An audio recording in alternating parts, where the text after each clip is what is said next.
Primeiro agradecer a presença do professor Roberto Eloane aqui com a gente também, né? É um prazer poder recebê-lo aqui no nosso painel, junto, né, para prestigiar a professora Maria Esther de Freitas.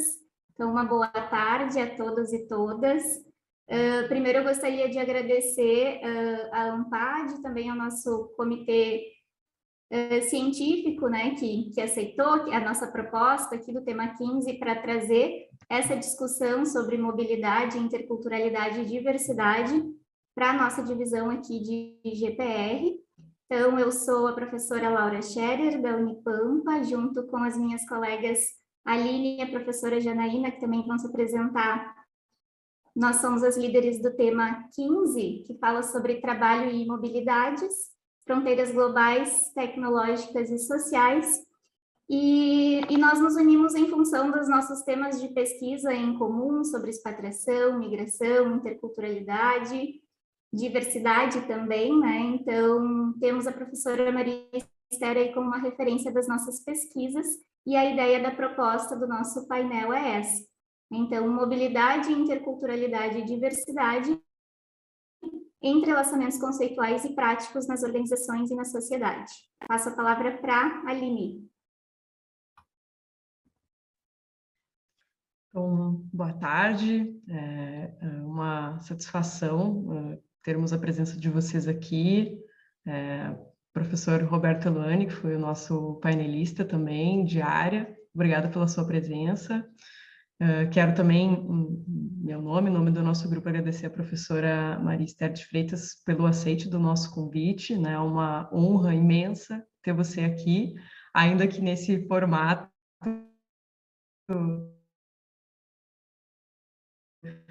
ainda todo as suas câmeras. A professora Maria Esther vai gostar de ver o rostinho de vocês, né? E na medida que a gente puder fazer interações também, né, do nosso painel, quem preferir fazer a sua interação por microfone, também podem ficar à vontade. A ideia é a gente ter um espaço aqui coletivo, que a gente possa trocar ideias e incrementar também as nossas pesquisas, os nossos estudos. Eu sou Aline Mendonça Fraga, eu sou doutora em administração pela Universidade Federal do Rio Grande do Sul e hoje sou professora na Universidade Federal do Paraná. E então, junto com a Laura Janaína, a gente tem essa proposta de tema até o ano de 2024. Inicialmente também nós contamos com a professora Vanessa Amaral Prestes, da Unila Salle, e com a professora Maria José Tonelli e o professor Jean-François Chanlat, que foi orientador da aula da Laura durante o doutorado sanduíche. E aí estamos aqui dando continuidade ao nosso tema com a Janaína, com um grande apoio do nosso comitê de área, e aí, em específico, vou agradecer ao professor Diogo também pelo apoio que tem nos dado com a continuidade do nosso tema, né, com a consolidação do nosso tema. E também não poderia deixar de agradecer ao professor Sidney Rocha de Oliveira, que hoje já não está mais conosco aqui no mundo terreno, né, mas com certeza nos acompanha de onde estiver e foi um grande apoiador também para que a gente trabalhasse esse tema nacionalmente, né, no âmbito da ANPAD, das mobilidades. E a professora Maria Esther é uma das nossas grandes inspirações, né, a nossa grande inspiração brasileira, com certeza, no tema das mobilidades. Então, vou passar a palavra para a Janaína e, mais uma vez, agradecer pela oportunidade de estar com vocês hoje. Boa tarde a todos. Vocês devem imaginar, né, a honra, a alegria que está sendo para mim estar aqui nesse painel, junto com a minha grande orientadora e amiga, a professora Maria Esther de Freitas. E quando ela disse que viria aqui, quando ela aceitou o convite, né, ela aceitou o convite toda feliz e faceira, achando que era presencial, né? E aí quando eu falei que era online, o rostinho dela murchou assim, ela estava prestes a dizer não, e eu fiquei, meu Deus, eu não posso receber esse não.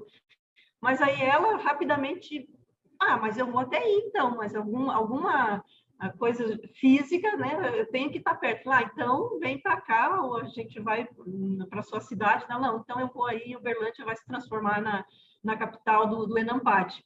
O ENAMPAD virtual, isso realmente é um contrassenso. Mas Então, e aí a gente fez, né, essa forma híbrida aqui. Então, assim, agradeço demais a professora Maria Esther ter aceitado o nosso convite, né, já de pronto, e ela é um marco, né, nessa temática, nos estudos organizacionais interculturais, nossa grande inspiração, e fez trabalhos muito importantes, né? Ela foi minha orientadora e continua sendo minha orientadora e sempre vai ser. Eu acho assim, ela é uma inspiração para a gente.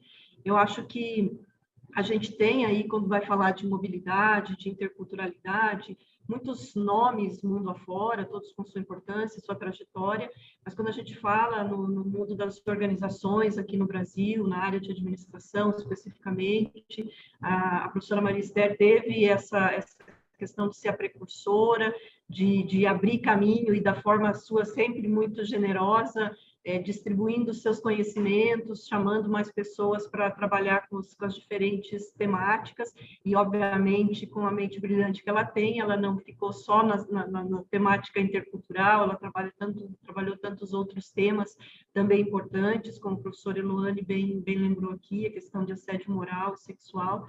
Então, para a gente, assim, é uma alegria, uma honra, e a ideia desse painel é a professora Maria Esther falar, ela mesma, um pouco da sua trajetória,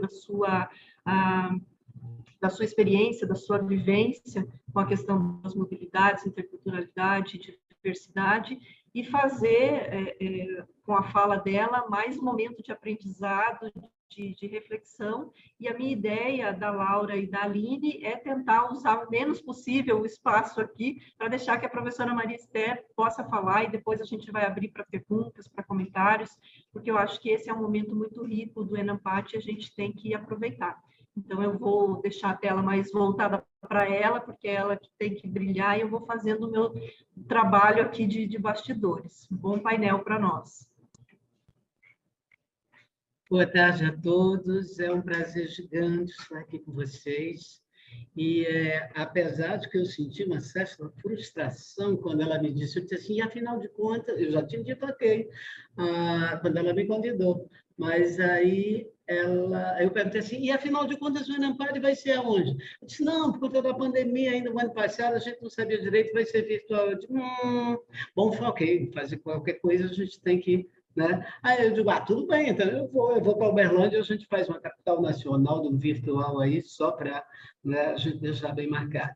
Eu confesso que eu não tenho muita intimidade, me aposentei um pouquinho antes da vida ser enquadrado, e em relação, assim, eu sei que foi necessário, e eu quero aproveitar para dizer que eu espero que todos vocês tenham atravessado com o menor dano possível esses 2 anos e pouco que a gente precisou sobreviver e se reconstruir e se ressignificar e retomar uma vida que, em princípio, ela foi de fato ameaçada. Isso a gente não pode negar.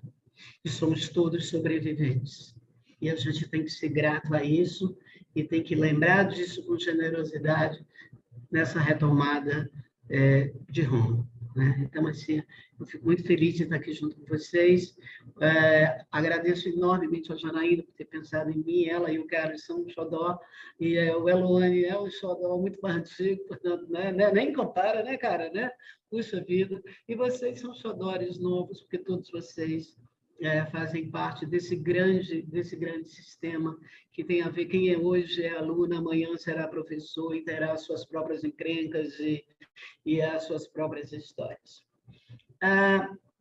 Antes de eu entrar especificamente naquilo e justificar por que eu escolhi esse tema, eu queria dizer que, assim, a minha história pessoal, e eu acredito que, em boa medida, a história nossa, a nossa história e vivência pessoal, de alguma forma, interfere nas escolhas dos nossos objetos de pesquisa. Então, tipo assim, eu, na verdade, eu tenho uma história um pouco nômade, porque eu sou de Fortaleza, depois eu fui embora para Brasília com 16 anos, e em Brasília eu fiz a minha graduação, depois eu comecei a trabalhar, eu já tinha começado a trabalhar com 16 anos, mas nunca parei de estudar, e no meio disso aí, depois que eu me formei, eu era estagiária do Sistema Sebrae, e fui para Recife, passei 6 meses fazendo a minha especialização em consultoria industrial. Eram 8 horas de aula dentro de sala de aula e o resto da noite para fazer o dever de casa. Então, depois de 6 meses, eu voltei para Brasília, aí fui efetivada. E, enfim, trabalhei em projetos maravilhosos, etc. e tal, e resolvi um dia, disse, olha aqui, né, assim, eu vou mudar de vida, eu preciso continuar estudando. Então, aí procurei um mestrado no Brasil, que eu queria na área de comportamento organizacional. A Fundação Getúlio Vargas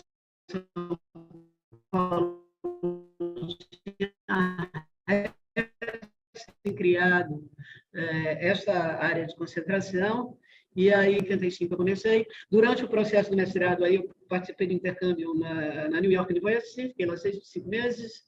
Morei na International House, que foi uma experiência divina, né? Tipo assim, tinha 600 moradores e só 30% era americano, então o resto do mundo estava lá. E quando o americano olhava e dizia assim, mas por que você escolheu vir morar aqui? Porque você é minority group. Mas, enfim, então, aí depois voltei, terminei a minha dissertação, foi sobre cultura organizacional. Na área de cultura organizacional, eu já tinha, na minha dissertação no mestrado, um capítulo sobre cultura organizacional e culturas nacionais. Na época, a grande referência era o Hofstede. E, enfim, depois o doutorado, mas durante o mestrado eu comecei a dar aula na Federal de Ouro Preto, então eu saía de São Paulo toda semana, ia para Ouro Preto, dava aula, corria, trabalhava de estação.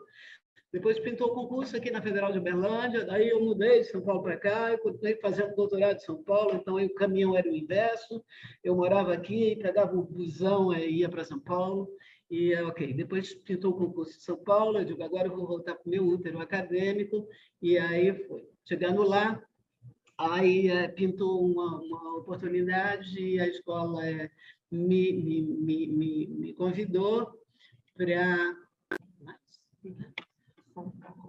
vai derrubar esse negócio. Mas aí a escola me convidou, me escolheu, junto com o professor, para a gente participar de um programa para professores da América Latina, financiado pelo governo belga. E aí, então, foram mais 5 meses lá na Bélgica. Terminando isso, aí, voltei, mas eu estava trabalhando no doutorado, aí, então, fui fazer uma bolsa sanduíche em Paris, na Paris 7. Terminei, voltei, defendi minha tese, saiu outro livro, etc. E de 98 até 2001, eu coordenei um programa da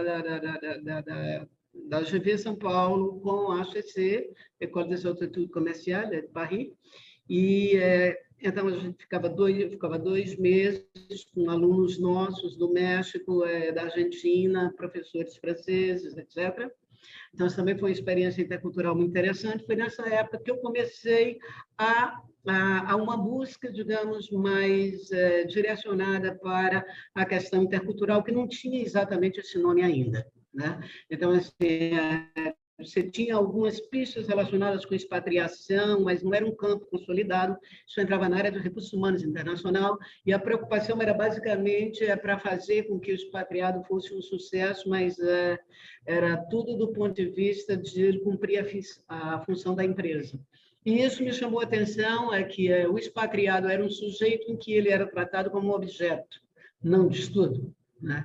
Aí eu resolvi, então, me preocupar com o expatriado e sua família, como é que isso afetava a vida dele. E fiz um projeto piloto aí em São Paulo com franceses em São Paulo, e depois disso saiu um primeiro artigo, inclusive o título era Vida de Executivo Expatriado, : a vida vestida de riso ou de choro, porque uma expatriação pode ter riso e pode ter choro, dependendo da experiência. Geralmente, a literatura só falava do glamour de uma expatriação, né? E a cesta de benefício, como alguém poderia ficar rico nessa parada. Então, a gente sabe que não tem almoço de graça nem expatriação de graça. Todo mundo paga um preço. Alguns mais, outros menos, né? Enfim, mas aí, então, esse foi mais ou menos os primeiros estudos que eu fiz. Depois fui fazer então, fazia esse programa lá da HEC e continuei fazendo uma série de pesquisas com relação a isso. E, nesse meio tempo, eu resolvi fazer meu pós-doc.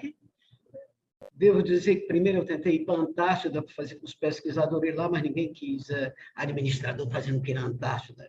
Enfim, então, aí eu disse, sem ser prêmio de consolação, Paris é sempre uma boa ideia. Aí então, a HCC me aceitou para fazer um pós-doc lá, aceitou o meu projeto, e aí eu fiz, então, seria um movimento inverso, que era executivos brasileiros expatriados na França, em empresas brasileiras e em empresas francesas. Então, fiz uma entrevistei quase 40 executivos e também as suas esposas, e ouvi muitas histórias, muita dor, mas também muita alegria, também muito reconhecimento, e, na verdade, consolidou a ideia de que era uma coisa que não dá para a gente simplesmente bater palmas sem saber exatamente como é que é essa vida. Moral da história, terminei isso aí, nesse meu tempo fui ampliando os estudos com relação a isso. Na minha dissertação, na minha monografia, que foi sobre essa pesquisa para professor titular na JB em 2005, eu já entra toda uma discussão sobre mobilidade, cujo conceito, vou dizer aqui no final o que foi que, de repente, do ponto de vista conceitual, ficou e para mim, precisa ser alterado, na minha opinião. E aí, o Xalá, que participa, né? Aí a Aline falou a respeito, o Xalá e Laura teve o prazer de ser orientada por ele lá na Paris Dauphine. Eu participei de um movimento internacional de construção de uma cátedra sobre le management interculturel e diversité, lá da Paris Dauphine, mas que tinha gente dos Estados Unidos, da Inglaterra, da África, do Brasil, enfim. Então, assim, da América Central. Então, assim, é uma cátedra que a gente se reunia a cada 2 anos para tocar, dizer mais ou menos que pé que estavam as coisas e apresentar as nossas pesquisas e fazer coisas juntos. Publicamos várias coisas juntos, especialmente como capítulo de livro, né? Então, enfim, essa é mais ou menos a história do que eu digo assim, eu sou uma nômade sedentária, eu fico ciscando um pouco por aí, mas eu sempre tenho um ponto de referência e o Brasil sempre é o meu lugar e sempre será. Mas isso não significa que eu não gosto de ir para a casa dos outros, respeitar a casa dos outros, saber como é que funciona essa questão do intercultural, que é uma relação de hóspede e de anfitrião, que ela é generosa e ela merece ser bem cuidada, porque o encontro com o outro é a nossa sina. Então, quanto mais prazeroso, mais respeitoso isso for, melhor para todos nós. Então, isso aí por que fui me meter nessa encrenca. Essa encrenca de hoje, não sei se você vai colocar aí, vamos colocar, eu fiz um PowerPointzinho e que Deixa eu só comentar aqui, né, que a professora Maristéria é tão querida e tão importante que ela tem uma monitora própria, né, que sou eu aqui que vou ficar fazendo, ajudando o trabalho. Vou só compartilhar a apresentação aqui, gente. E se você desistir, tem um dublê de corpo ali. Tem um dublê de corpo. Ou vários, sabe Deus, né? Não, a bola procura os craques.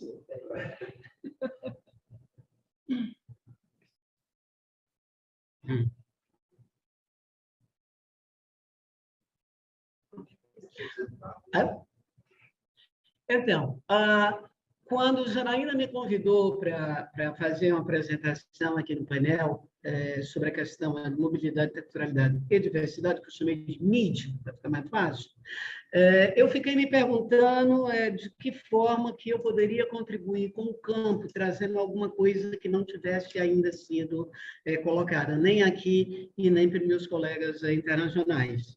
E passei um tempinho, sei lá, queimando um óleozinho, imaginando o que poderia ser alguma coisa original e que pudesse auxiliar quem está no campo agora a saber de onde veio isso. Porque eu acho que é importante a gente saber, tipo assim, primeiro, que nenhum objeto de pesquisa ele aparece do nada, né? Ele tem uma história e ele foi fomentado por uma série de fatores que o antecederam sem que você tivesse alguma pista do que isso iria dar. Então, aí eu pensei o seguinte, bom, eu comecei a ciscar nessa área mais ou menos em 97, 98, né? Independente da vivência que eu tinha, mas do ponto de vista estritamente acadêmico. E aí, então, assim, qual era o contexto que existia naquele momento, né? E que, ao mesmo tempo, foi fazendo com que esse assunto que parecia, você tem sempre em administração aquela pegada de ficar se perguntando, será que isso é uma moda, que não é uma moda? Bom, mas você tem um contexto na época, e nós vamos ver alguns pontos do ontem e do hoje, que impulsionaram esses estudos que eu chamei de estudos organizacionais interculturais. A ideia de mobilidade, vocês vão ver que é um conceito que ele ultrapassa a questão geográfica, e a questão de diversidade, ele começou a fazer parte, antes de discussões relacionadas com segmentos específicos, ele começou a fazer parte, por quê? Porque ele diz assim, se você tem uma questão de culturas de diferentes grupos, aí a discussão sobre diversidade, ela era pertinente, né? Hoje a gente tem uma questão identitária, que a identidade é sempre alguma coisa culturalmente e psicologicamente marcada. Saiu o Elwane, que é várias coisas, né, várias formações, inclusive como psicólogo. A identidade ela é central, né, em todos nós, e ela tanto aparece na questão da interculturalidade como na diversidade, mas a gente tem um tronco que é comum, que é do humano, né? E isso é acima de qualquer cultura e de qualquer divisão, seja geográfica, política, econômica, etc. Nós partilhamos com o resto dos 7,8 bilhões no mundo, né? Bípedes, que nem nós, humanos, porque tem ave também que é bípedes. Só tem 2 patas. Moral da história. Então, aí eu escolhi esse tema e eu espero que ele, de fato, ele venha agregar alguma coisa nova em relação a isso. Sintetizei assim, né? Ontem, o que eu identificaria como sendo coisas importantes? Teve aspectos geopolíticos e econômicos que levaram a uma série de transformações e que impulsionaram também os aspectos socioculturais e organizacionais. E aí depois eu pulo para hoje. Então, assim, em princípio, o ontem ele vai de 1985 até mais ou menos 2012, 2015, eu arredondei 2015, e aí então a gente pula para hoje, que seria 2015, aos dias atuais, sabe Deus até quando. Mas, em princípio, a ideia é que você ter essa cara do ontem e a cara do hoje em relação a esses fatores principais. E como vocês veem, no último ponto aí eu coloquei, né, os conceitos, alguns que eu criei, né, de mobilidade, interculturalidade, expatriação e diversidade, para ver, a gente ver se no contexto da história de hoje, se isso ainda se mantém, se sustenta, ou se precisa ser reconceituado a partir dessa nova geração que está tocando esses estudos. Obrigada, Júlia. Bom, na verdade, assim, do ponto de vista geopolítico, ele não pode ser dissociado do econômico. Eu fiz um corte mais ou menos em 85, e quando a gente tem uma dupla mundial imbatível, que foi dos Estados Unidos e Reino Unido, o governo Reagan e o governo Margaret Thatcher. E os dois, então, eles têm uma vocação. Os Estados Unidos sempre tiveram neoliberal, etc. e tal, não é nenhuma novidade isso para nós, mas a Inglaterra, ela tinha todos os governos anteriores que se alternam entre conservador e trabalhista, sempre teve também uma questão relacionada com o bem-estar social, que é alguma coisa que vem como reconstrução da Segunda Guerra. Isso a Europa como um todo viveu, né, um período de reconstrução em que não só os prédios foram reconstruídos, mas também a sociedade e o aparelho de Estado olhando para o bem-estar e recuperação econômica, mais social, educação, saúde, etc. A Thatcher foi super bem sucedida durante os 18 anos de reinado dela, e ela entrou pesado, e foi ela quem assim, deu o tom a respeito de privatizações, que depois se transformou numa onda que varreu o mundo todo e também chegou aqui. Ela só começou, de repente, a fazer um pouco de água e perder apoio e ter críticas gigantes quando ela quis mexer com um sistema de saúde, o NHS em inglês, que a gente viu uma atuação fantástica, né? O Boris Johnson negou a pandemia, mas logo em seguida ele recuou e viu que ele estava falando bobagem, e o NHS fez um trabalho fantástico. Ela botou a mão nesse vespeiro e aí, então, ela começou, na verdade, a desandar a partir do NHS. Ela queria privatizar o sistema de saúde. Não deu certo. Então, teve isso aí que foi assim, um definidor, e vocês vão ver que daqui para frente, de Tati para cá, a gente vai falar em privatização uma parte dela.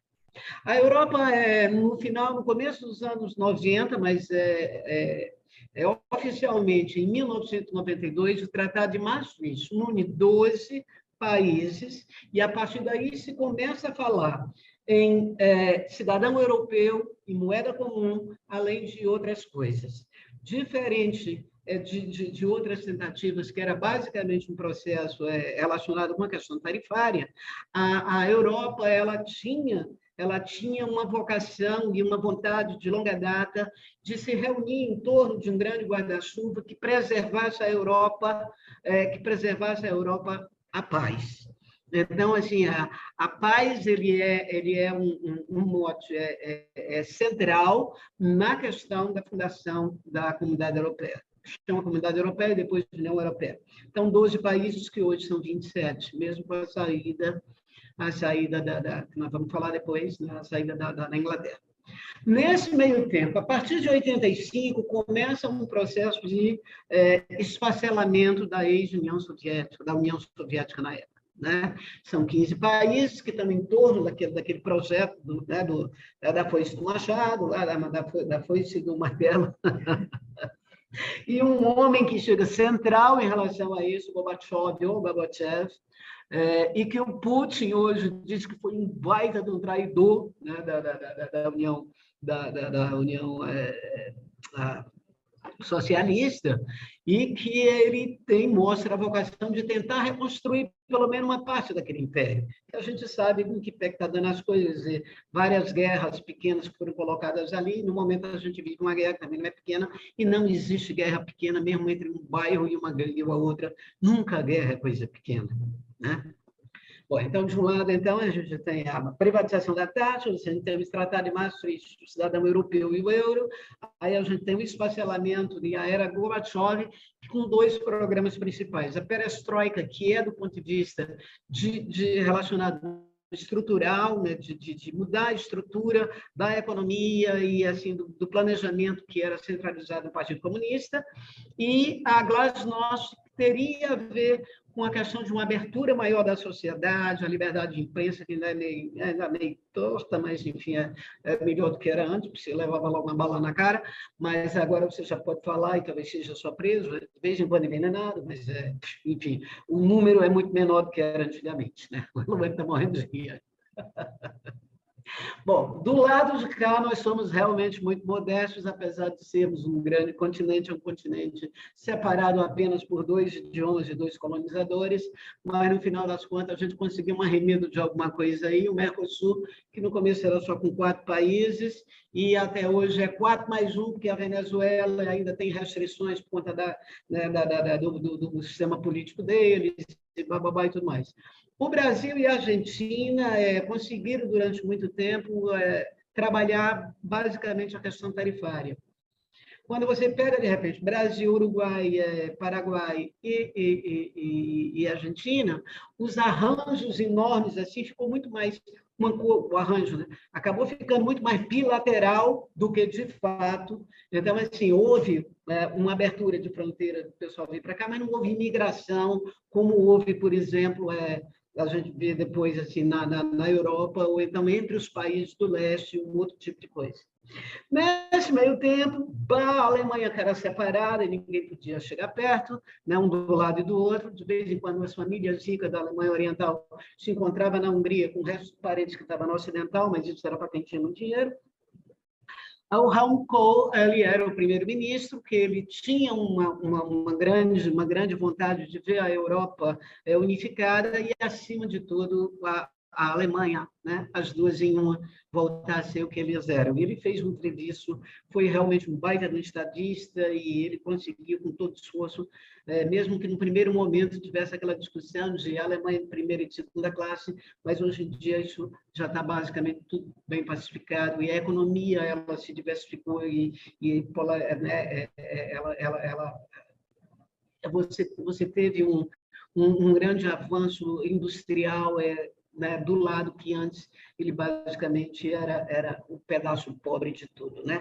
Não na educação, porque as duas Alemanha sempre tiveram muito cuidado com a educação.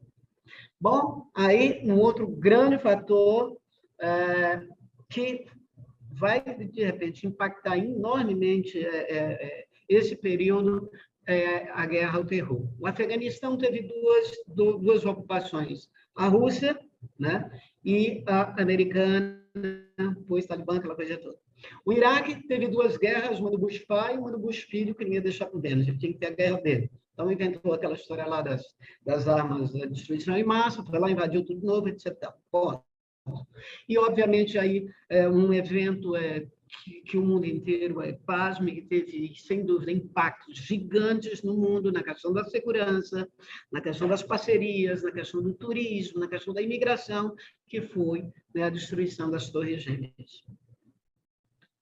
Isso aí eu estou falando em 2000, no caso das Torres Gêmeas, eu estou falando em 2001, mas antes disso teve o bug do milênio, que muitos de vocês podem não ter nem ideia do que seja, qualquer coisa vocês complementam depois no Google, mas, na verdade, existia uma questão relacionada com a programação dos computadores e que alguém esqueceu que o milênio não terminava. O milênio terminava em 1999, mas o mundo continuava.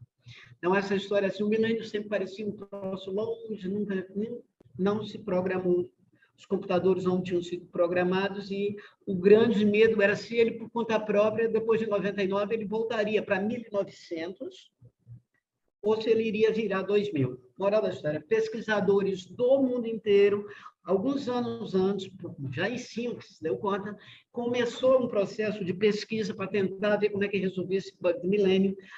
A nossa amiga Janaína trabalhou na época, depois, se ela quiser falar um pouco dessa experiência, trabalhou um pouco, né, na parte de apoio, de suporte relacionado com isso. O fato é que quem viu isso, como eu vi em várias outras pessoas, é que o mundo ficou parado, os aviões ficaram todos no chão na noite do 31 de 1999, porque o medo era se os computadores pirarem, voltar para 1900, todos os aviões caem, os bancos piraram, né? As bolsas, tudo ficou em suspenso em relação a isso. E foi, de fato, a integração desses pesquisadores procurando uma saída para esse baita problema que a gente teve, vamos dizer assim, o primeiro grande, de fato, salto da internet, que era considerado uma coisa pequena, né? Então, assim como a gente viu agora na pandemia, os pesquisadores do mundo inteiro, o primeiro ensaio disso foi o bug do milênio. Então, assim, isso é um evento que muda a cara do mundo, que muda as relações, tanto econômicas como sociais, familiares, e a gente está vivendo em relação a isso.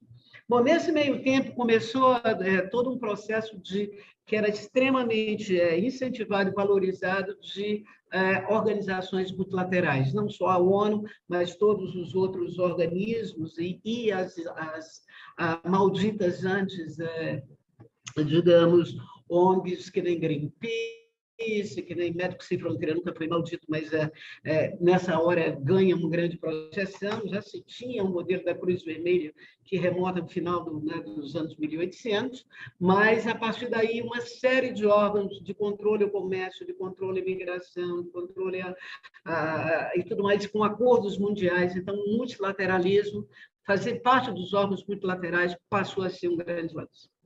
Por conta daquelas privatizaçõezinhas, o que acontece é que um processo de internacionalização gigante de circulação de executivos para cuidar dessas empresas que foram, na realidade, fruto de privatização de pedaços do setor público em vários países, né? E, assim, modelos novos sinérgicos. Então, ao invés de você só comprar uma empresa, você poderia fazer a parceria, você poderia fazer um joint venture, então, consórcios, que foi um modelo sinérgico novo, né? Apareceu também nessa época. No Brasil, a década de 80 foi perdida, né? Então, você teve uma hiperinflação de 80%, 100% no mês, né? Inventou-se um overnight, né? Então, assim, todo dia a sua grana ela perdia valor. E isso vai depois, o seu plano real, que vai botar um pouco de ordem nesse galinheiro, porque era impossível se viver daquele jeito. Então, assim, junta-se a isso o governo Fernando Henrique, com todo esse processo de recuperação da economia e estabilização a partir do real, porque antes a gente teve o cruzado do Collor que não deu certo, cruzeiro, cruzado, aquelas coisas, né? Enfim, carimbinho e essa internacionalização de empresas vadiando pelo mundo, checando oportunidades, investindo, né? Assim, tudo isso fazia que o momento fosse considerado altamente positivo e, ao mesmo tempo, vamos dizer assim, as coisas eram valorizadas no sentido de tudo contribuir para uma elevação de produtividade, obviamente, de competitividade. É claro que isso tem um preço grande que a gente vai ver aqui, lá do outro lado. Então, é assim, em relação a esses aspectos socioculturais e organizacionais, houve um fluxo migratório intenso, por conta das guerras, por conta dos blocos, por conta do turismo em massa, por conta das empresas que passou a transferir profissional de um lado para o outro, e estudantes começaram a ter abertura de universidades, de fazer MBAs, de fazer uma série de coisas, e os múltiplos acordos daquele multilateralismo conseguiu, de repente, render uma série de relações internacionais em diferentes níveis, tanto individuais quanto institucionais.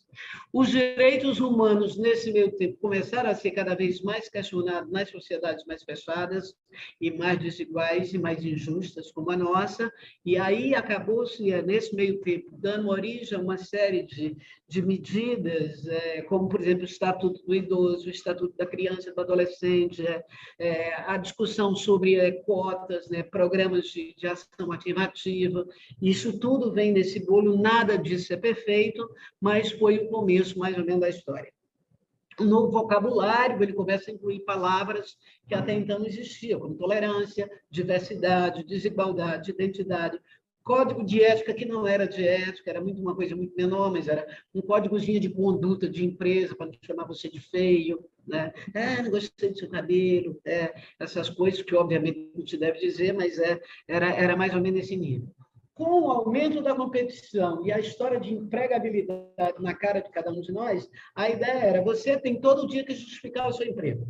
E isso, novos contratos de trabalho começam a aparecer e as reestruturações para acomodar essa competição internacional acaba gerando um processo de demissão em massa violento, aí entra na nossa amiga Eloane, e que ao longo do tempo estudou isso também, a questão da violência no ambiente de trabalho. Esse ambiente de trabalho, ele acaba se tornando cada vez mais tóxico, e aí a gente começa a discutir, assédio sexual, por exemplo, no primeiro artigo é de 96, assédio moral, primeiro é de 2001. Aí o Eloane, Margarida Barreto, Margarida também defende a dissertação de mestrado dela na PUC sobre humilhação no trabalho. E depois a gente se junta, e assim, esse assunto ele ganha uma grande relevância na mídia, né, Eloane? Assim, convite para todo lado de entrevista e, enfim, coisa desse tipo. E o fato é que essa agenda de pesquisa mais humana, ela começa a se estabelecer. Nesse meio tempo, no mundo inteiro, começam a se dar conta de que existe não só uma terceira idade, mas uma quarta idade, em alguns países, uma quinta idade. E, junto com isso, que a taxa de fertilidade do mundo inteiro caiu. Né? Então, antes, digamos, ainda existe países que têm uma taxa de nascimento alta, né? Mas, digamos, seja 10, antes era 22. Né? Você tem alguns países que, basicamente, estão abaixo da reprodução. Né? Agora, o envelhecimento populacional significa que você tem uma conta de seguridade social que precisa ser bancada. Hoje em dia, o público que paga, na verdade, a seguridade, dos aposentados, no caso do Brasil, isso já está caminhando para daqui a pouco ser insustentável o modelo de aposentadoria de INSS que a gente tem. Né? Muitos de nós, sabendo disso, já tem uma aposentadoria de reserva, porque pode ser que faça água mais cedo ou mais tarde. Né? Os novos contratos de trabalho, em boa medida, eles privilegiam pessoas jurídicas e tudo mais, só que mais na frente, essas demandas, elas também vão explodir de alguma maneira. No nosso mundo da educação, como professores, assim, fica tudo de perna para o ar. E a ideia é, tipo assim, bom, a universidade antes formava um cidadão, e agora é o quê? Bom, ainda tem todo um emprego, tem que ter... A gurizada ia fazer antes o vestibular e conversava sobre as profissões, se interessava. Agora, pergunta, o que está dando dinheiro? Né? Então, a lógica, de repente, instrumental em relação a decisões que vão lhe acompanhar a vida inteira, acaba, na realidade, tomando um outro rumo, e a decisão sendo tomada muito mais pelo aspecto econômico, financeiro, do que, de fato, se você tem vocação, se é isso que você quer, se é uma profissão decente, se, enfim, coisa desse tipo que antes a gente tinha. E é claro que as reformas do sistema universitário e a qualidade, aspas, sublinhada, dos ministros de educação que a gente tem tido por aí, mostra o tamanho da confusão que a gente está e que mais cedo ou mais tarde cobrará um preço grande. Né? A escolaridade, que antes era muito mais restrita, ela acaba sendo mais maciça, e a questão da qualidade meio vai para o espaço. De novo, você tem um outro fator de desigualdade, que é a qualidade da educação do cidadão brasileiro.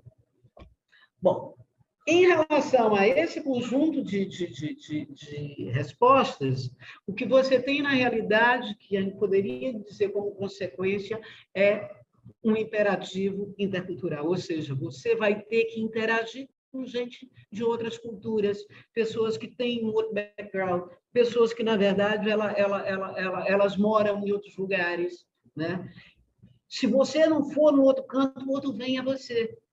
Né? Então, a relação, de repente, entre culturas, portadores de cultura, acaba, de repente, colocando em relevo o papel do estrangeiro. Ou você é, ou você será visitado por quem vier. Um boom enorme sobre a questão de idiomas.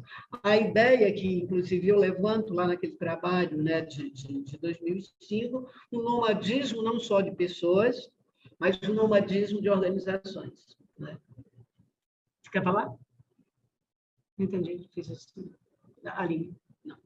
Enfim, houve muitos fracassos nos processos de fusões, né, que eles chegaram de qualquer jeito, sem obedecer minimamente o lance das questões regionais de tudo, compatibilidade do governo, parceria, mercado, enfim. Então, de fato, o que a gente tem é uma discussão de que tipo de mundo era aquele. Né?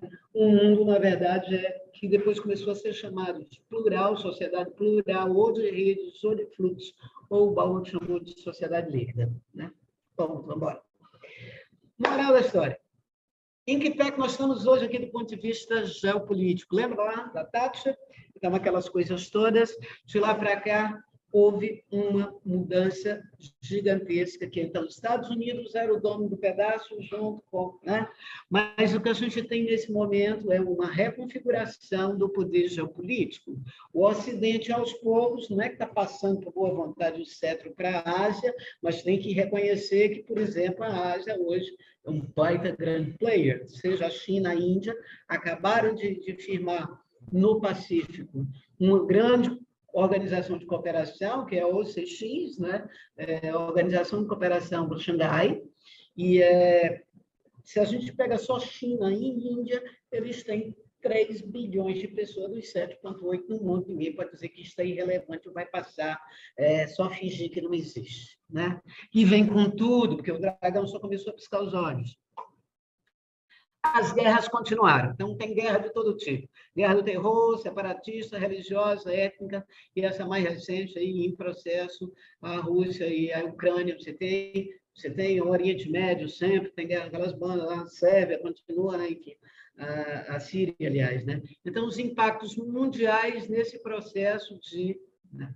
Hoje você tem no mundo um monte de gente que assim, é uma percentagem enorme de pessoas que nasceram num outro país e que moram em outros, e normalmente esses outros é uma parcela muito pequena, digamos, do número de países no mundo, digamos que basicamente 40 países acolhe um percentual gigante de pessoas. Os fluxos de migração, eles continuam mais constantes, os governos apanham, ou então eles conseguem se eleger com base na questão de migração, mas a gente sabe que a Merkel apanhou para caramba, porque defendeu, né, uma posição mais humana, mais isso, e cotas nos países. Você teve vários países que migraram durante muitos anos e que bate o pé e diz assim, mas aqui na minha casa eu não quero. né? Então, assim, esse país tal é daqueles que lá. Os blocos regionais, que tiraram as fragilidades do nosso Mercosul, mas, no geral, começaram, de repente, a serem questionados. Se você tem a União Europeia e o Brexit, né? Tchau, Luane. Coração. O Brexit, que, na verdade, assim, foi uma ideia que foi vendida com base num argumento errado, mas que o pessoal embarcou e que já está arrependido, mas, fora isso, você tem plebiscitos, né, de longa data, a Irlanda querendo sair, a Escócia, porque, especialmente depois que disse que ia sair da União Europeia, essas duas queriam ficar. A morte da rainha significa um evento não só familiar, não só para os súditos da rainha, não só para o Reino Unido, mas, assim, ela era chefe de Estado de 14 nações. Ela é, né? Agora o Charlie, né? A intimidade, Charlie, né? E, assim, diretamente eram 14 países, mas influência em 56 países. Então, isso não é irrelevante, né?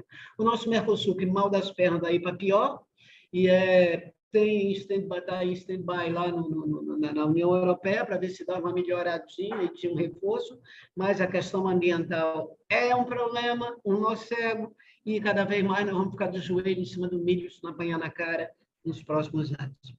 Aquelas questões multiculturais que eram valorizadas passaram a ser desvalorizadas, porque aí também começou, em vários países, pipocar governo de extrema-direita, colocando em risco conquistas sociais, né? A discussão religiosa, a questão da diversidade, né?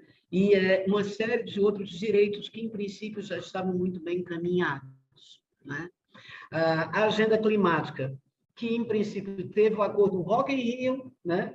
Não foi antes o Rock in Rio, e depois a gente teve a Eco Rio 92, né? Foi o primeiro grande evento mundial relacionado com o clima, foi no Brasil. O Brasil tem uma matriz energética limpíssima, né?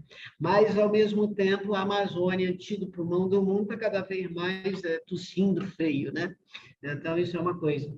Aí, assim, você tem situações em que, de um lado, você tem uma agenda climática de países que quer bater mais forte, mas não consegue, tem outros que nem querem, né?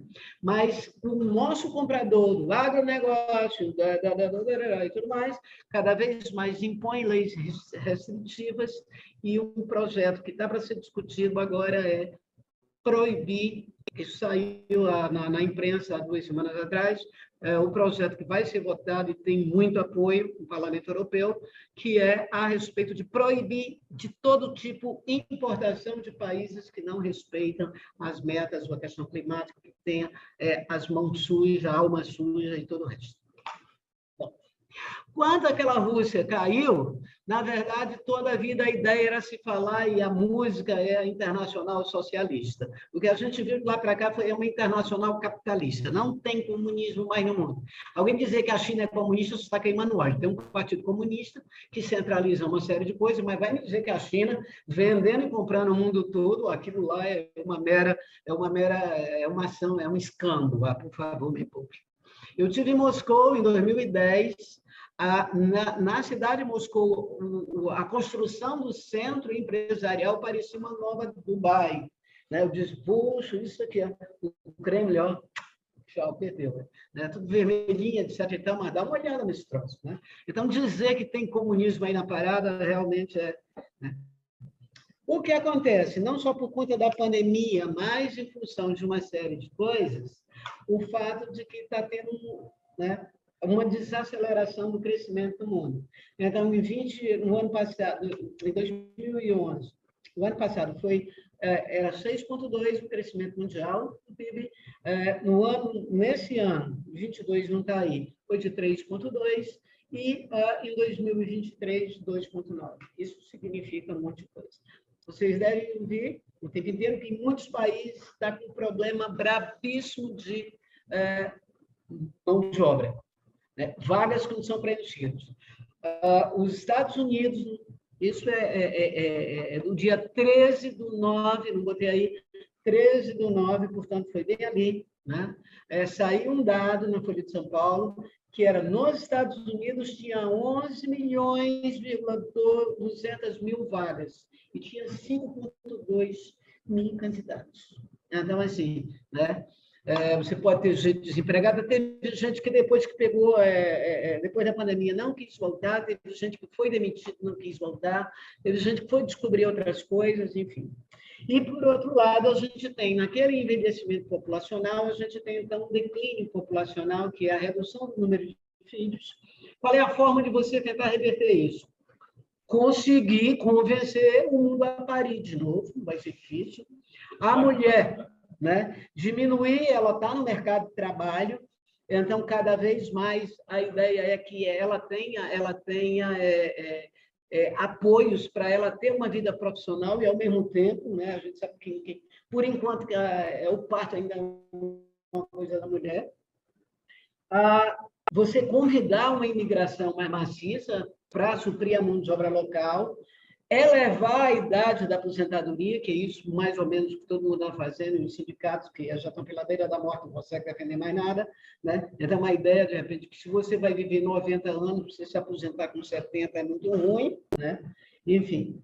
E uma outra coisa, que é uma variável nova, e aí Coreia e outros países da Ásia estão fazendo, que é suprir determinado tipo de mão de obra com robôs. Não só aquele lá que limpa a casinha da gente lá, que o gato sobe de cima para brincar, mas, de fato, robôs para fazer dever de casa, plantas industriais já totalmente automatizadas, isso a gente já tem de longa data, mas a ideia de você ter vários serviços, a manicure, aí está lá o robô fazendo sua unha. Você quer que com a peste 2 e a peste 3? Enfim. Então, é mais ou menos isso. Nesse meio tempo, aí entra uma parada que na questão anterior não existia, que é a questão do tecnológico, né? Então, hoje, tecnologia é um imperativo, não tem como, ela não é opção. Ou vai, né? Então, cada vez saltos tecnológicos, cada vez mais acelerados em ciclos menores, né? Todos nós aqui com a vida em apps, plataformas, streams, né? Os fluxos contínuos em todas as relações, não é só o banco que você pode fazer transações, etc. Tal. A integração dessas plataformas, que no primeiro momento eram locais, ela agora passa a ser global, e o trabalho remoto se transforma, vamos dizer assim, de fato, o homem perde, né, aquela prisão que era o corpo. Ele pode estar no mundo inteiro, no planeta inteiro, daqui a pouco em Marte, né? A gente vai saber, né? Daqui a pouco. Então, a expansão da área de TI, ela acontece não só relacionado com os sistemas, na área de sistemas, mas em todos os. O empreendedorismo né, tecnológico, ele ganha um espaço incrível. Porque, por exemplo, nos anos 80, nos anos 90, você tinha as incubadoras nascendo dentro das universidades. Hoje, as sandbox, elas nascem como fruto dos grandes players, Google, enfim, coisas do tipo, né? A ideia, de repente, é você, o máximo possível, você incentivar essa moçada a parir novos sistemas, novas plataformas, novos apps, e tudo mais. Foi como eu disse, então, a pandemia, ela coloca, né, de novo, aquela rede mundial agora exponencial, né? Num processo de aceleração em todos os campos, quer dizer, não foi só a ciência na busca da vacina, mas foi em todos os campos, a questão da logística, a questão da educação, a questão do lazer, né? E as pessoas trancadas dentro de casa, mas sem se matar, e tinha que ter algumas coisas. Esses contratos de trabalho que hoje em dia eles têm outra face, as relações de trabalho sofreram um baque danado. O lazer digital não era só tipo assim, eu vi um filmezinho na Netflix. Você vê Netflix? Hoje não tem aquela lista todinha na parte de baixo da televisão, né? Eu vi no Apple Play, eu vi sei lá, no YouTube, eu vi no sei onde, Google Play, tanto faz. Mas o fato é que a gente tem isso hoje. E uma coisa interessante é que esse lazer em massa ele coloca algumas questões que são curiosas. Por exemplo, o que o Brasil tem do ponto de vista cultural de afinidade com a Coreia? Olha, por isso nada. Mas as séries coreanas estão fazendo um baita do sucesso no Brasil, foi se transformado num fenômeno que merece ser estudado, cultura totalmente diferente, não é só porque só pega na mãozinha enquanto está todo mundo transando descaradamente. Então, não é só essa inocência, foi sublinhada nas questões sexuais, né? Mas você tem uma outra coisa que, assim, as grandes produtoras, grandes produtoras de séries, estão se instalando no Brasil para estudar melhor o brasileiro, para ver se elas conseguem, de repente, ao invés de só fazer coisas mistas. Uma vez ou outra, você está ouvindo uma série e alguém fala lá, não sei o que, tem vontade de vir no Brasil. Eu digo, acabada de safada, já está enfiando aqui na brincadeira, né? O outro pedaço brabíssimo disso aí, que todos nós somos vítimas e pelo jeito para sempre, é o cyberterrorismo, né? Então, assim, o sequestro de dados, vazamento de dados por empresas, seja de hacker público ou privado, os sistemas de segurança eles são colocados em xeque todo santo dia, os bancos põem a mão na cabeça para não perder o juízo, as seguradoras não querem segurar mais porra nenhuma, e os militares também vivem, né? Que será que me destina? Fora isso, aí, aquilo que a gente sempre está dizendo, uma era da informação. Pô, nós estamos vivendo uma era da desinformação também. A indústria da fake news ela é uma realidade, ela tem uma força gigante. E, de um lado, você tem a fake news, tem a contra-fake news, você tem o outro lado né, para checar se é boato, o outro que não é, enfim. Então, esse tipo de coisa não acontece sem essas contradições todas e sem colocar desafios. Pode parecer que eu estou falando intercultural, mas eu estou falando o tempo inteiro. Então, por que essa coisa do mundo é o mundo que é na sua casa, é o mundo que você vai para a casa alheia, é o mundo na hora que você compra alguma coisa, na hora que você assiste alguma coisa, na hora que você aceita um contrato de trabalho, é na hora que você compra um livro, enfim, por aí vai. Fechando aqui agora. Tá aqui. Pronto. Então, assim, do ponto de vista sócio-organizacional, algumas coisas a gente já falou com outro sentido, mas os movimentos sociais que são paradoxais.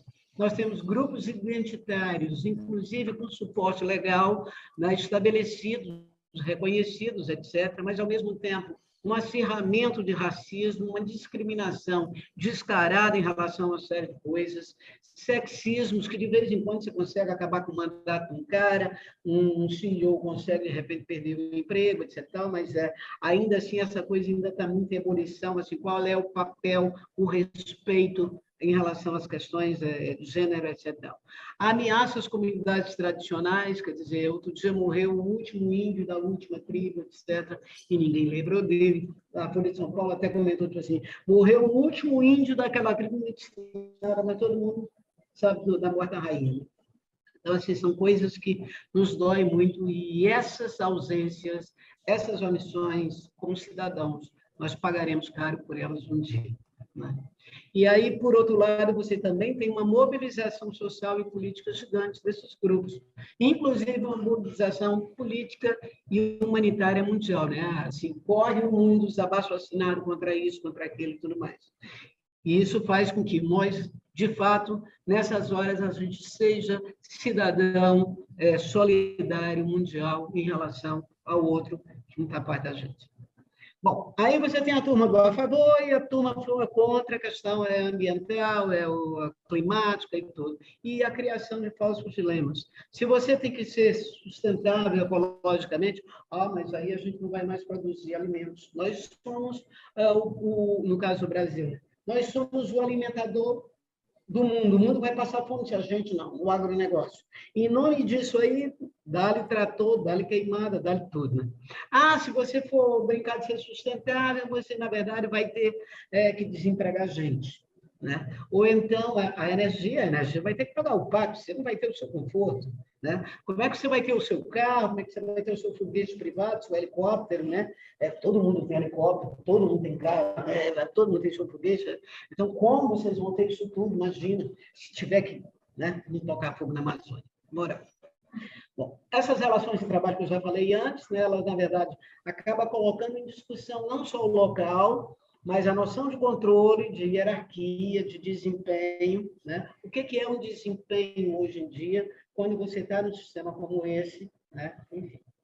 E, por fim, aí nós temos algumas coisas que elas precisam ser analisadas. Como é que a gente pode falar de nomadismo profissional sem mobilidade geográfica. Então, eu estou aqui e eu trabalho para uma empresa que é lá na Coreia do Sul. Falo coreano, falo inglês, falo tal, mas eu, de cabeça, na verdade, eu vivo, trabalho lá, além de lá, contrato trabalho lá, etc. Então, esses são formatos novos que vai necessitar do trabalho de vocês gigante aí no futuro. Como é que eu posso falar de competência intercultural se eu e mais ninguém conversa lá na Coreia do Sul? Diga aí, então, colega, eu tenho chefe, eu tenho meta, eu tenho controle a partir da questão. E isso que acontece é cada vez mais a gente vê a perda de importância das pessoas, das instituições e dos espaços. Os amigos, na verdade, a gente sendo a vida contou numa mão, continua sendo amigo de verdade, você conta numa mão ou em duas. 200 mil que você tem são contatos, são seguidores, são fãs, são não sei o que tem mais lá. Agora, na hora do venha ver, você conta com quem? Às vezes com ninguém. E o fator novo que estrutura essa sociedade, que é desse momento, em relação a trabalho, em relação familiar, social, lazer na palma da mão e tudo mais, é o tempo.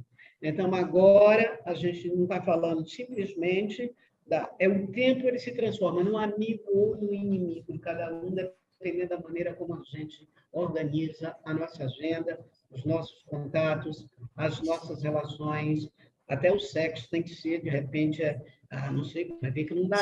Então pensa, no caso, assiste um filme aí, um vídeo, ou TikTok com esse negócio aí, pronto, já sublima tudo, né? Então, a gente vai ficando mais ou menos por assim, enrolando, quando você olha, você tem 90 anos, puta merda, o que eu fiz na minha vida?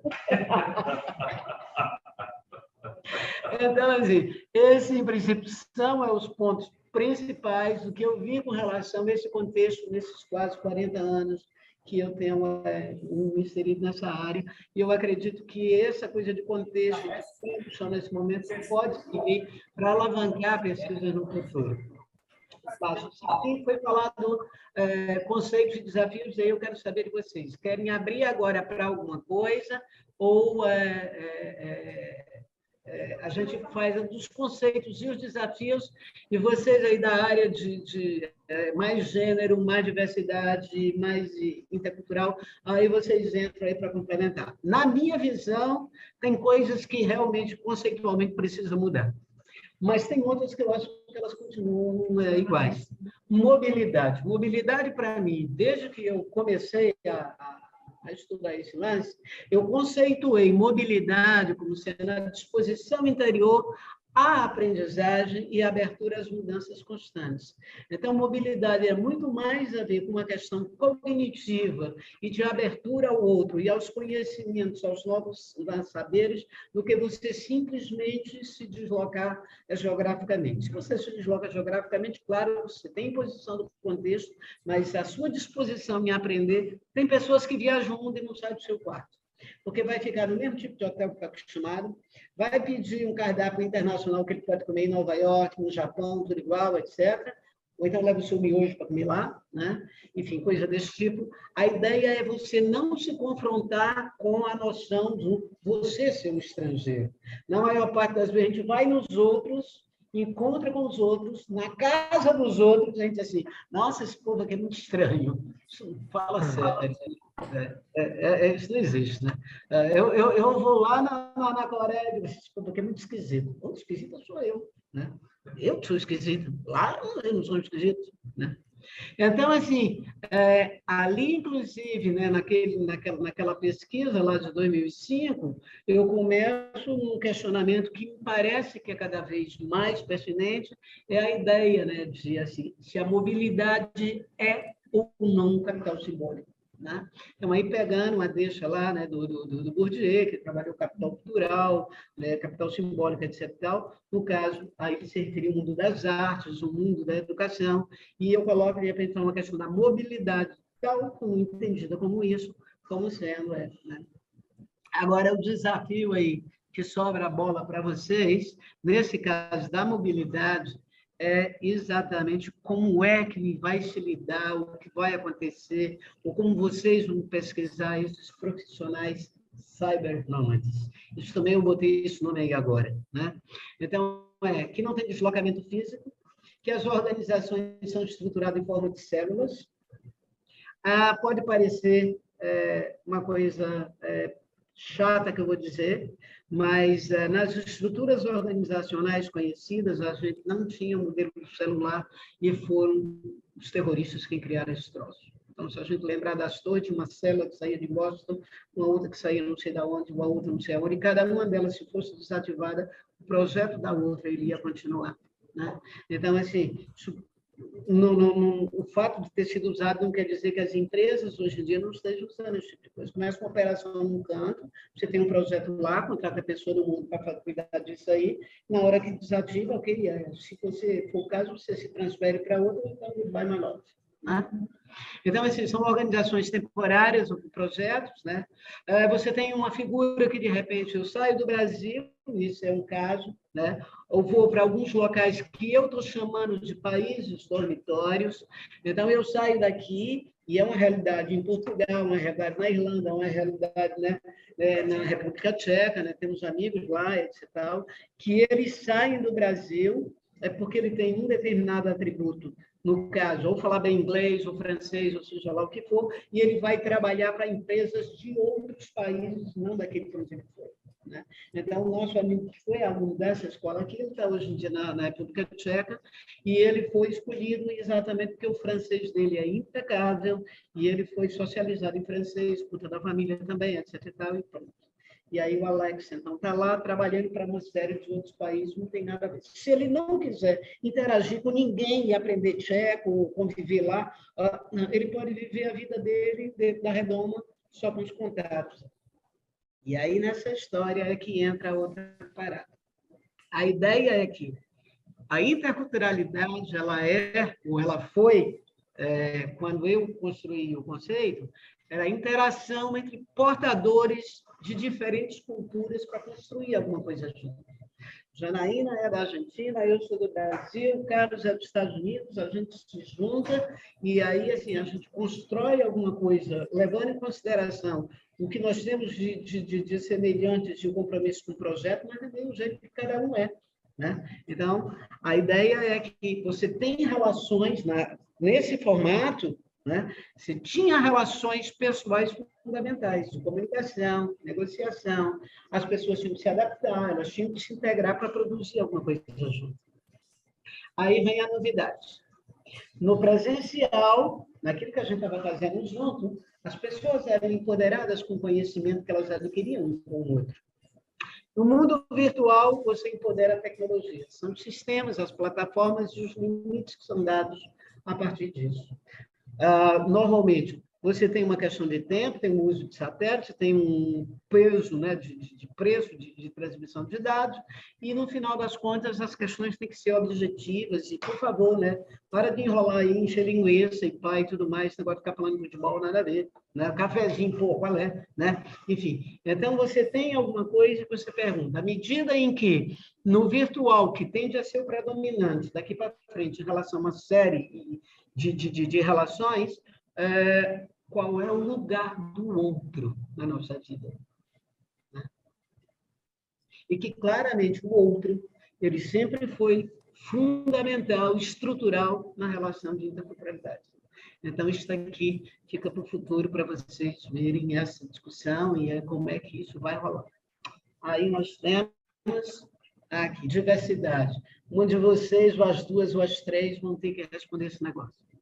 A diversidade sempre foi uma palavra que, nesse conceito, ela não mudou nada.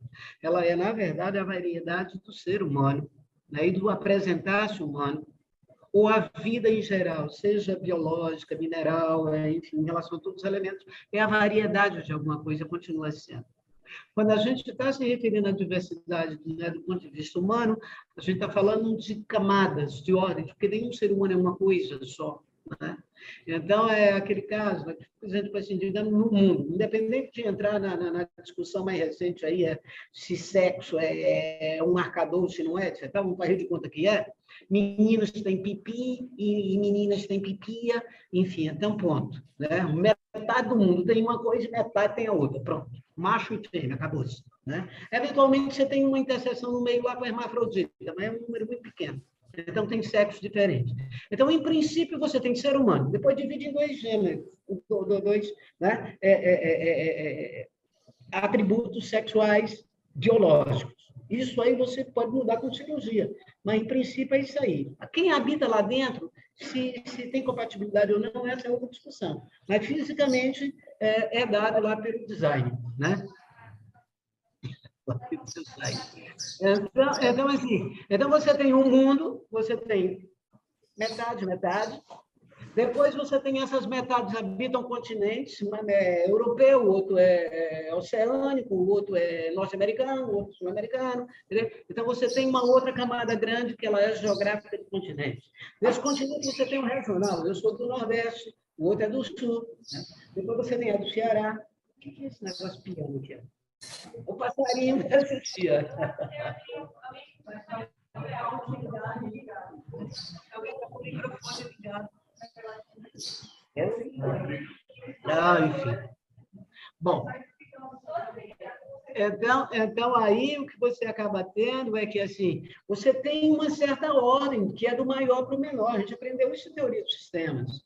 Né? Você pode, de repente, olhar a questão de diversidade do menor para o maior. Né? Então, assim, eu tenho um pingo amarelo no meu olho verde. Pronto. Quantas pessoas esse mundo tem? Então, vou procurar quem tem, vou identificar com quem tiver um pingo amarelo no olho verde. Ou você tem, de repente, uma questão maior e depois você vai descendo até chegar no outro. Então, a gente sabe que a hierarquia de sistemas e teoria de sistemas continua valendo aqui. Você tem camadas que são maiores e que você compartilha com a gente do mundo. Com metade do mundo, que é mulher, eu tenho uma coisa em comum. Sei lá, quem é cearense, eu tenho alguma coisa em comum. Quem é professor, eu tenho uma coisa em comum. Então, você tem camadas, né, de atributos que são segmentos identitários relacionados com critérios diferentes. E a ideia é que, cada vez mais, o nível de fragmentação dessas questões identitárias, elas estão levando a alguma situação em que a gente pode começar a se perguntar qual é o lugar comum entre as pessoas. E o laço social fica como?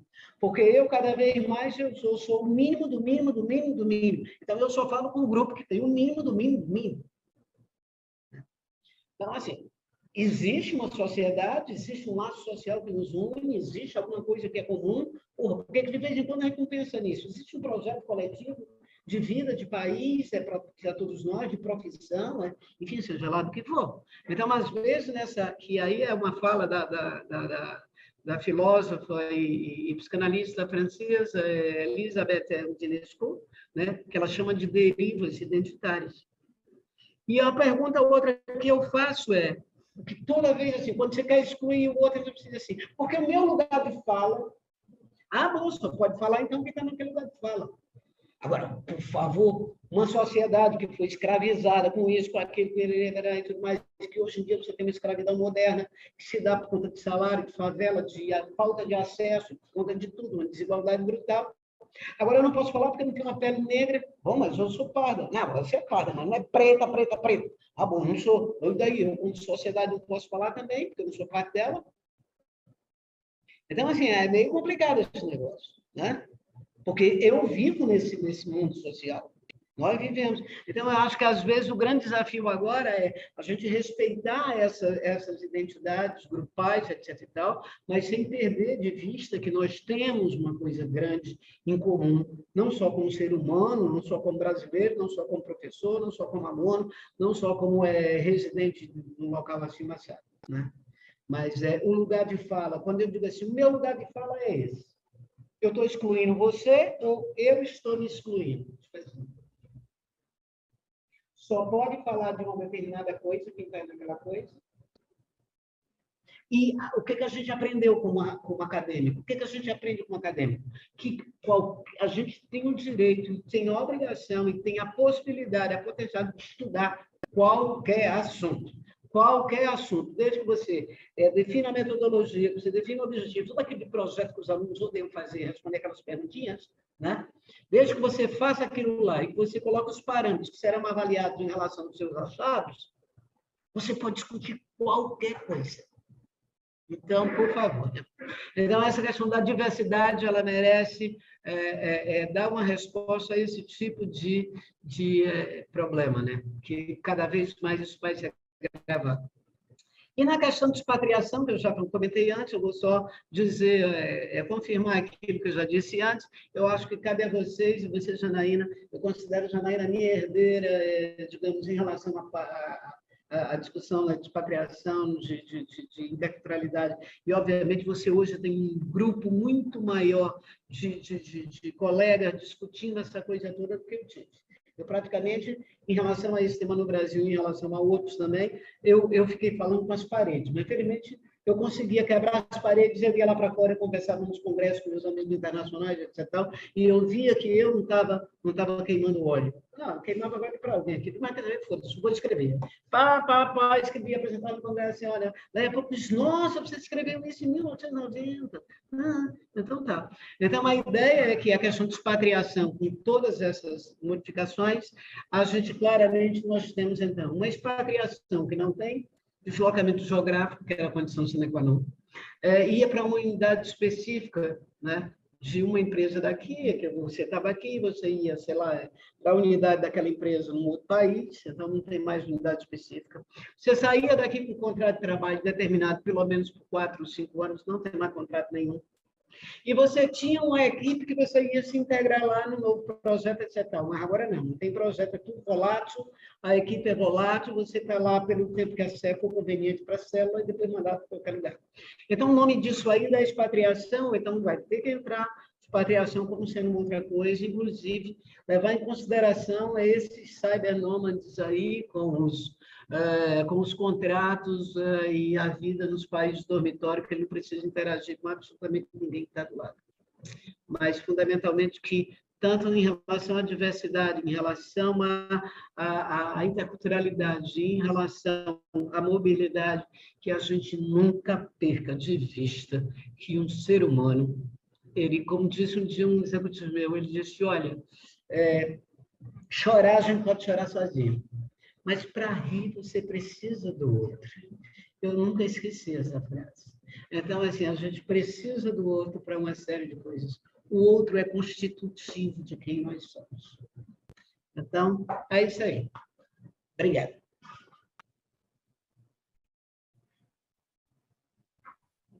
Passei o horário. Professora Maria Esther, muito obrigada. Vamos ver se a Jana quer fazer algum comentário. Aparecendo. Então, tem muitas coisas. Pode ficar aqui, Maria Esther. Estou aqui a grude. Mandar todo mundo de inveja, que a gente está podendo se abraçar. Pronto. Dividir a tela entre as duas. Então, a coisa mais difícil do mundo, eu já passei por isso em outras ocasiões, tentar falar depois de Maria Esther, né? É uma coisa assim bem complicada, desumana até, né? Para a criatura que tem essa missão. Mas assim, eu gostaria de, além de agradecer a fala dela, né, deixar muito claro assim o quanto ela é importante, os seus escritos, a sua fala, a sua presença para nós que trabalhamos essas diferentes temáticas, né? E o quanto a gente tem a fazer, né? A professora Maria Esther foi uma excelente lançadora de sementes, de certa forma, e vários de nós aqui somos esses frutos, somos essas novas árvores, e também lançamos sementes, né? E eu acho que também a questão de correlacionar coisas, né? Então, por exemplo, eu, quando fui orientada pela professora Maria Esther, o meu foco era equipes multiculturais, a expatriação organizacional, essa coisa mais tradicional, né? E aí, ao longo do tempo, com o estímulo dela e com essa busca e a presença de vocês aí, companheiras de luta, cada vez mais a gente vai expandindo, né? Então, a interculturalidade, ela se dá em diferentes espaços, a mobilidade de diversos tipos, e ao invés de ser algo que se esgota, ele vai se multiplicando, a gente vai percebendo com essas mudanças de contexto, o quanto nós temos ainda a fazer, não só do ponto de vista da pesquisa, como acadêmicos, pesquisadores que somos, mas também da interação com as outras instâncias, né, com o mundo que está no entorno da academia. Eu participei de um evento essa semana e ouvindo um padre que tem trabalhado muito proximamente com da Missão Paz, né, trabalhado com refugiados, e quantas vezes esses movimentos, essas ações, as instituições precisam de espaço, precisam saber que né, nós sabermos que elas existem, os nossos alunos saberem, a sociedade em diversas eles saberem que eles não estão sós. E eles saberem que eles não estão sós, né? Que tem gente estudando, que tem gente também procurando entender o que está acontecendo e se desdobrando em pensar soluções. Então, acho que uma coisa muito rica desse painel é pensar, além da multiplicidade de temas, como eles estão correlacionados e como nós estamos formando aqui entre nós, redes e tudo mais, é a questão de saber que não estamos sós, né? Diferente de cada um ter sua pauta, sua agenda, seu momento, nós temos pontes, nós temos pontos de contato, temos muito o que fazer, mesmo que seja evidenciar, mostrar, dar luz àquilo que outros estão fazendo, seja numa ação mais prática, organizacional, não governamental, dentro de uma política pública. Então, acho que isso é interessantíssimo. E eu gostaria mais brevemente de também abrir para perguntas, para fala, para considerações, né? Porque a grande fala aqui do nosso painel era da professora Maria Esther, e aí a gente poder conversar um pouco com vocês. Tem mãozinhas levantadas. Kelly, você quer falar primeiro, depois o Carlos, e aí nós vamos nos gerenciando.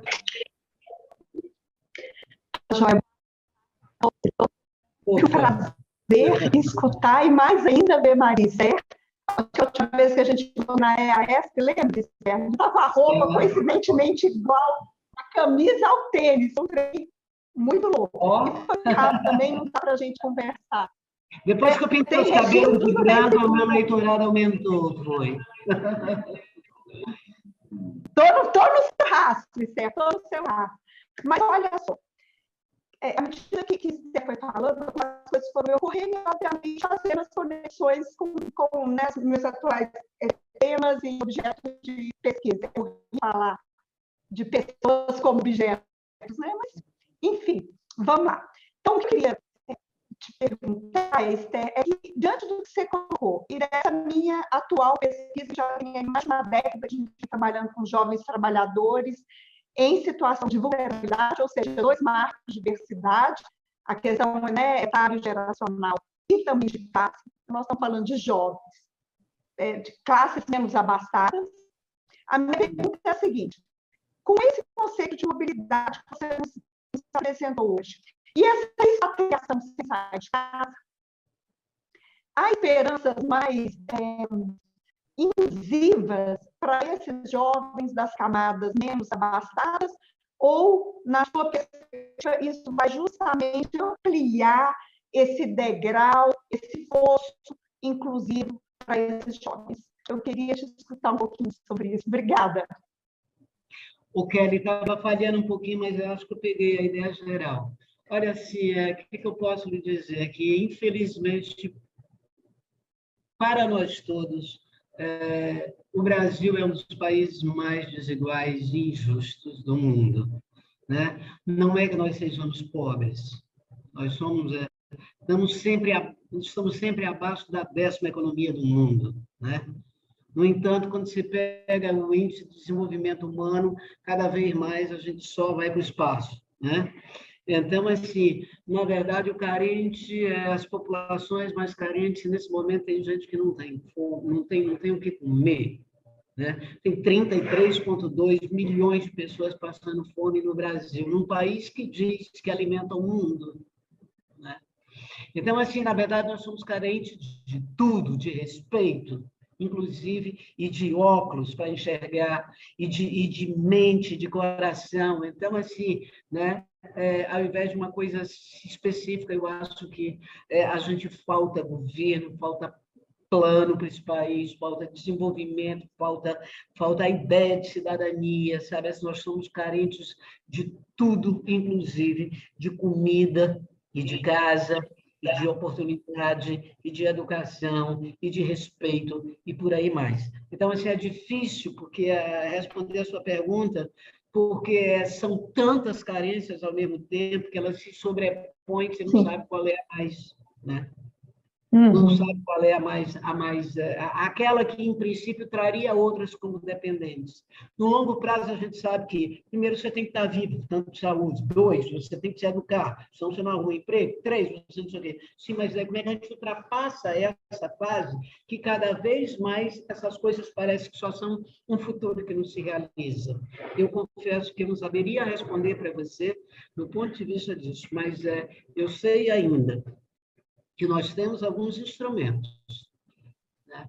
Eles não se resolvem no curto prazo. Mas a ideia de grupo de pressão, a ideia de repente, continuar abaixo assinado, continuar sabendo quem diabo é que a gente vota, né? Enchendo o saco do corno lá daquele deputado, ou do senador, ou seja lá do que for, entendeu? A gente tem instrumentos de pressão, vai à imprensa, né? Enfim, existem algumas coisas que a gente ainda pode fazer.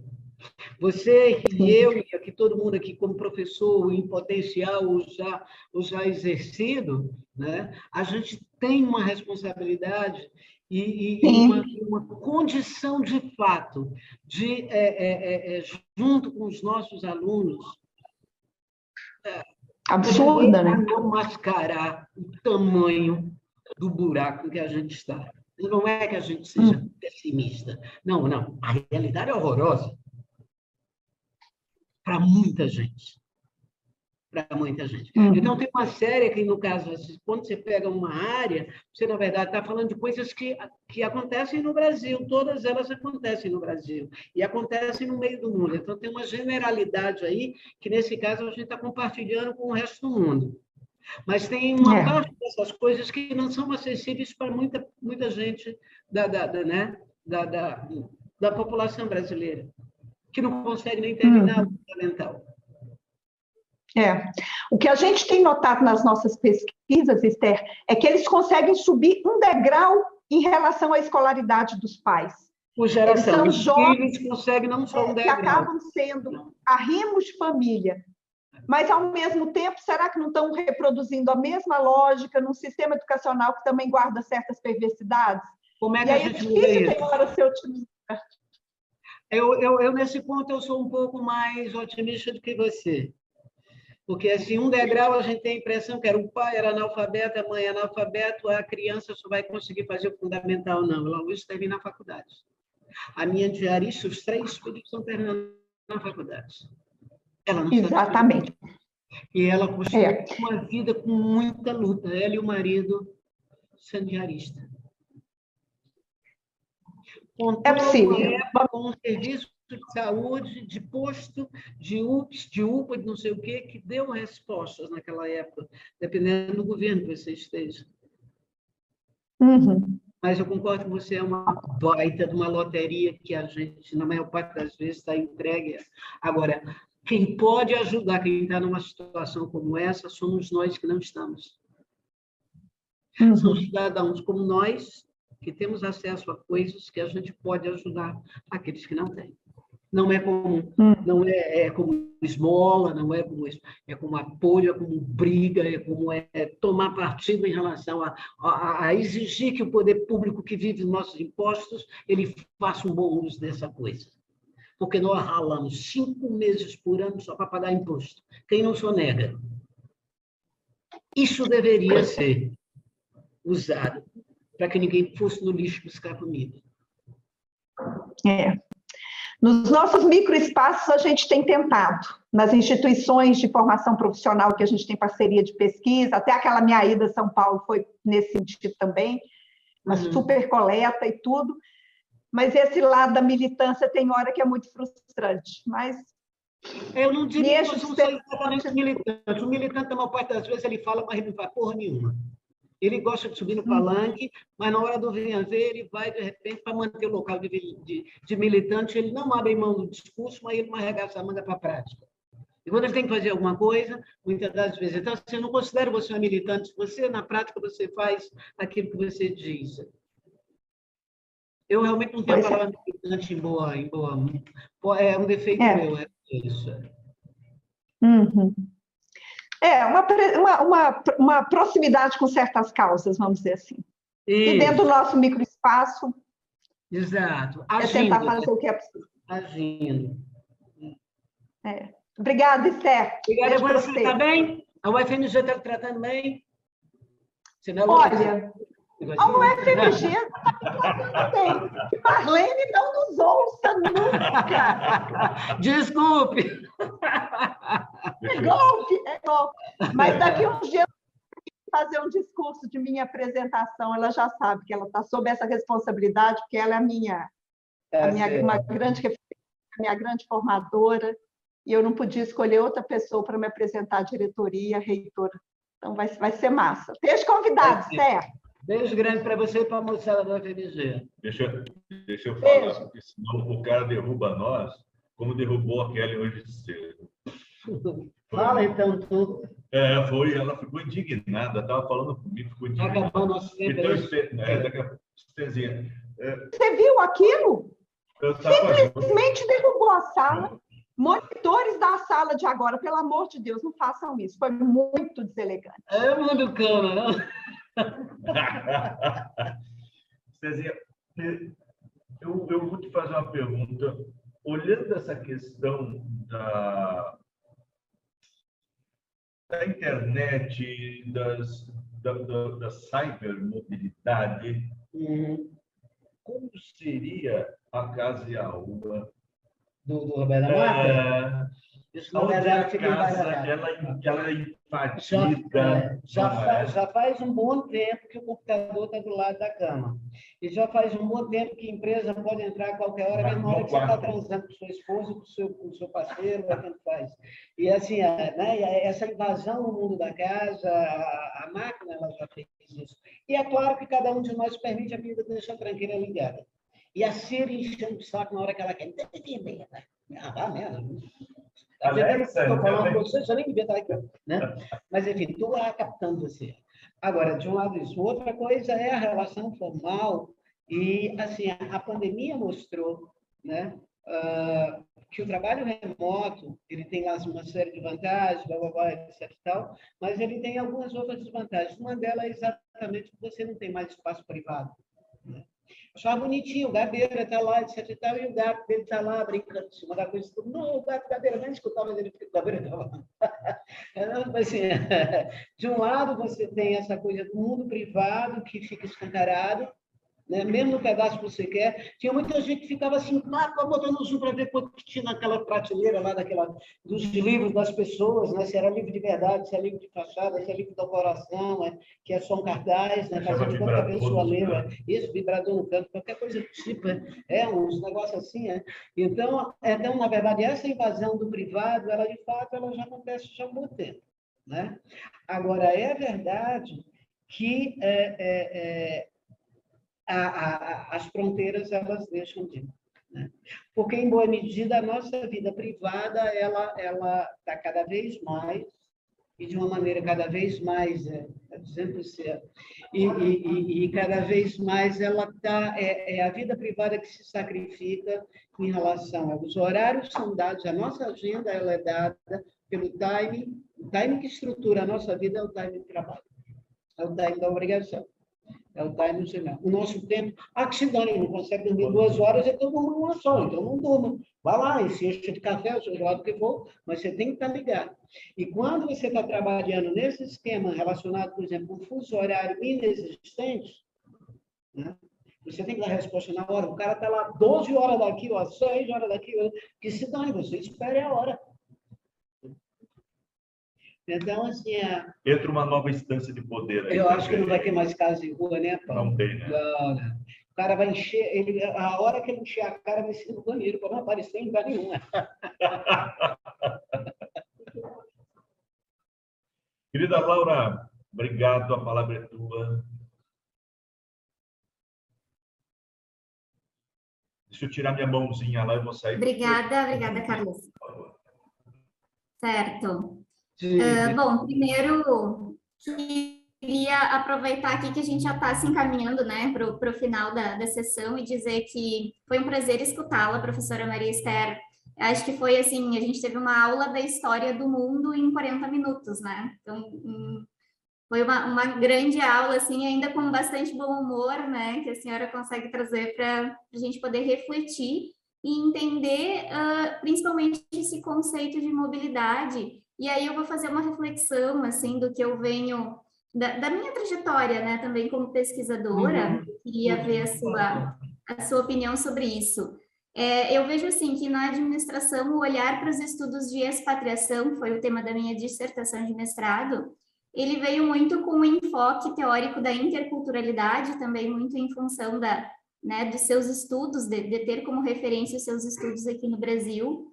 Mais recentemente, a gente tem estudos sobre imigrantes e refugiados aqui no Brasil, né, que inclusive eu trabalhei na minha tese, né, daí de doutorado. Vejo que tem diferentes pesquisadores que trazem diferentes lentes teóricas para falar sobre imigrantes e refugiados. E quando se fala deles nos espaços organizacionais, eu vejo que eles trazem a lente da diversidade das organizações, e não muito da interculturalidade, embora, né, também tenha alguns estudos assim.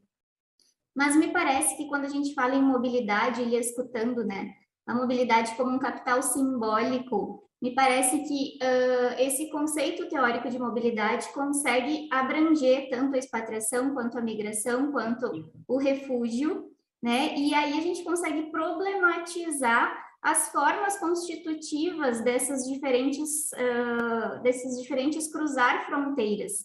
E a gente consegue pensar a mobilidade, que a geográfica é bastante importante aqui na expatriação, migração, refúgio, mas que tem outros tipos de mobilidade que a gente consegue pensar para além disso. Então, uma mobilidade psicológica, uma mobilidade tecnológica, como a senhora mencionou agora, social, mobilidade de gênero, de classe social, né? Por que a gente distingue, então, migrantes de expatriados, né? Então, a gente consegue problematizar teoricamente a partir desse conceito da mobilidade, que para mim, né, é o que eu e as gurias aqui, a gente vem conversando sobre isso também, de pensar nessa mobilidade para além da geográfica, né? Mas uma mobilidade também de pensamento, e que faz com que a gente enxergue que algumas pessoas sejam mais móveis do que outras, né? Se a gente for pensar nas pessoas de diferentes países, só a gente pensar nos tipos de passaporte, né? Que alguns conseguem ser mais móveis do que outros nos aeroportos.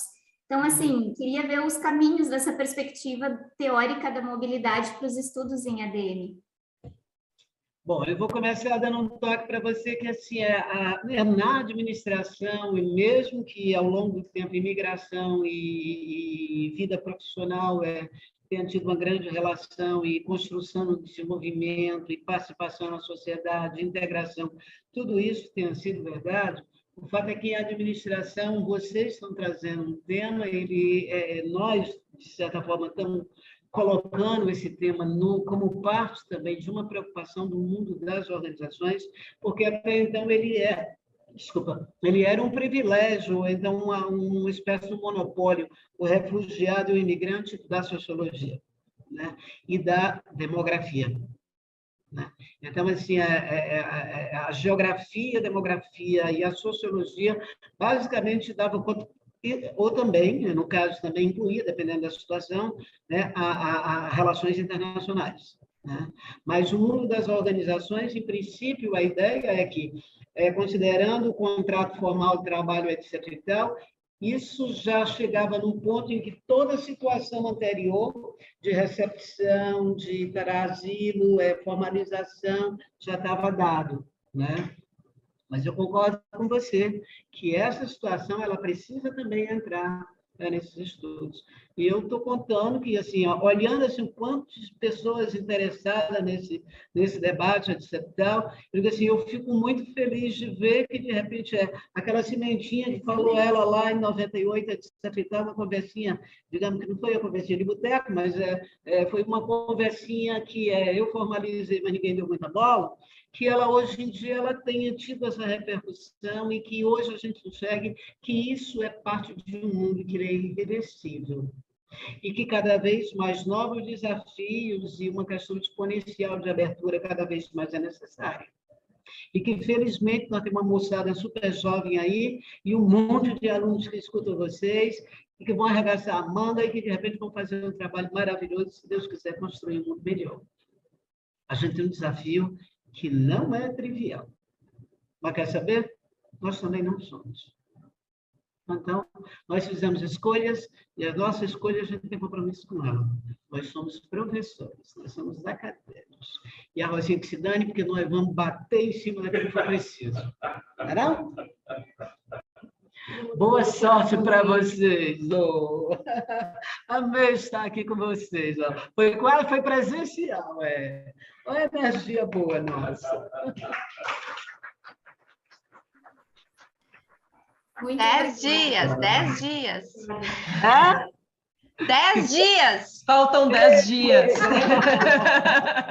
Obrigada, viu? Pessoal, Obrigada quem por vocês verificarem. quiser fazer os seus registros aqui, fotográficos, depois a gente aparece nas redes da professora Kelly Paiva, né? que sempre publica as sessões, então estamos muito honrados também de participar das redes da professora Kelly. Obrigada por estarem Maravilha. aqui, gente. Beijo grande para vocês. Foi um prazer, muito obrigada, professora Olha, Maria. Então, vamos preparar aí, gente. Vamos preparar um sorriso bem maravilhoso, que nem o da Esther, que nos deu hoje. Aqui. Mais do que isso, a natureza não quer. Gruda aí, Carlos. 1, 2 e... Tá bom? Aqui não. Lindas e modestas. Ó, eu confesso que eu já certeza. mandei uma relatório fotográfico parcial para no nosso coração, Esther. Já tá rindo aqui, ó, já tá terrível, não me dá sossego. Mas Obrigada. vamos lá. Para hoje, né? Beijo para todos. Obrigada, gente. Muito obrigada, professora. Uma super Beijo para inspiração vocês. pra nós. Obrigada, gente. Um abração. Obrigada por todos. Tchau. Tchau, tchau.